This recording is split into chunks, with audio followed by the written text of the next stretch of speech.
Le président de Melilla critique les chantiers de développement du Maroc.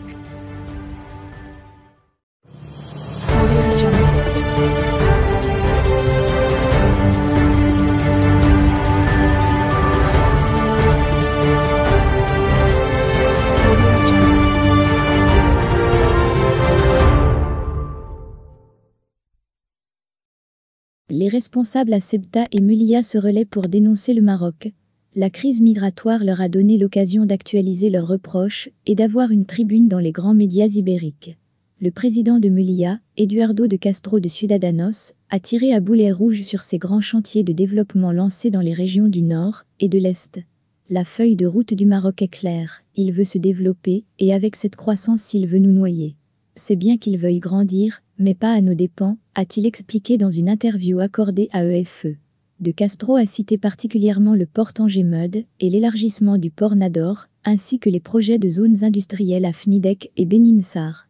Le Maroc a osé non seulement interdire l'entrée des marchandises de Melilla, mais aussi les hommes d'affaires, qui apportent ces produits de la péninsule, du coup les commerçants ferment partout, a-t-il déploré.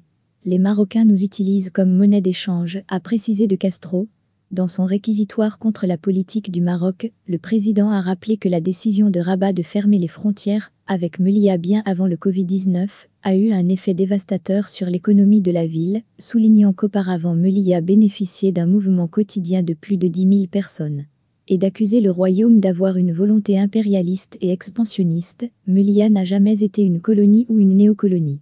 Nous ne nous sentons pas marocains, a-t-il martelé.